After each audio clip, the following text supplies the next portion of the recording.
I recently got another question about AKADAMA from a viewer. In case you don't know, AKADAMA is this stuff right here. It's the growing medium that I primarily use for my succulents, especially Haworthia.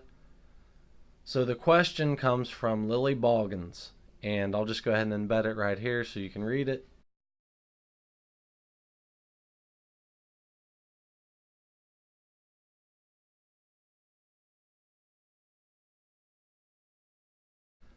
So the gist of her question is basically, how quickly does AKADAMA break down, and what signs should I look for to know if it's doing that, and how often should I replace the material, or how often do I replace the material?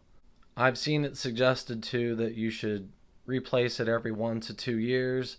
Do I do that? No, I don't, not generally. I have plants that are 5, 6 years old. They're back here. I'll show those in a minute. But they've been in the same medium that whole time. And yes, it has broken down, but I like the way the plants look, so I don't really feel the need to transplant them. Would they grow bigger and offset and do all that fun stuff? Probably, but this is just what I'm doing, so keep that in mind. So there are several factors when it comes to how quickly the AKADAMA will break down. This AKADAMA is like a month old, so that'll give you an idea how it looks. And then this one right here, that's about, it's probably like 4 days old. This hasn't been transplanted very long at all. And then this one, again, it's probably like a month. So that'll give you an idea. But anyway, back to the contributing factors. Watering's going to play a part in that. I primarily water from the bottom, so the water goes this way, gets sucked up through. And sometimes I'll water from the top, but I generally don't. But if you do water from the top a lot, well, you're going to get all that extra gravity hitting the rocks and the water and the erosion and just everything, washing through. So you're going to get an erosion effect that's going to deteriorate your AKADAMA. So that's not really a factor for me. So if you water from the top all the time, it might break down a little faster for you. If you have your plants outside, that's another factor. You're going to be dealing with the elements outside, so it's going to break down quicker outside. All of my Haworthia are inside, so I don't have to deal with that.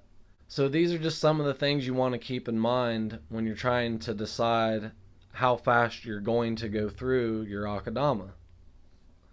So let me show you some more examples. So these are the most recent ones. Now let's look at some old ones. This Yamada Black has been in this AKADAMA for a little over a year, and you can see the difference. It's not quite breaking apart when I do this, so it's still pretty solid. You can see it has more mineral buildup than the newer AKADAMA. That'll give you an idea for about a year in.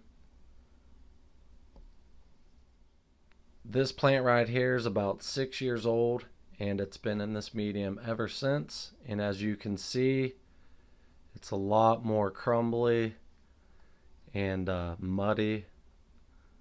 So that'll give you an idea right there. See, it's kind of breaking off to the touch. But as I said, I like this plant. It's still doing well. So I don't really feel the need to transplant. And then this beautiful little Haworthia right here, this is actually probably my favorite one that I have. I absolutely love it. But anyway, again, this is about 6 years. So you can see a lot of roots coming up through the top. It seems like it's pretty crumbly to the touch. Maybe not as much as the other one. But this is a beautiful plant. And speaking of not being as crumbly as the other one, when this one does get watered from the top, there's a lot of protection with this plant canopy. So that's going to contribute too, because it's not hitting it so hard as it would over on this one where the AKADAMA is more exposed. I think that about hits all the major points. If you have any questions or comments, feel free to leave those below.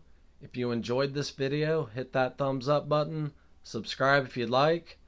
Come on over and check me out on Instagram at VeggedOut1. Thanks for watching, and you have the best day possible.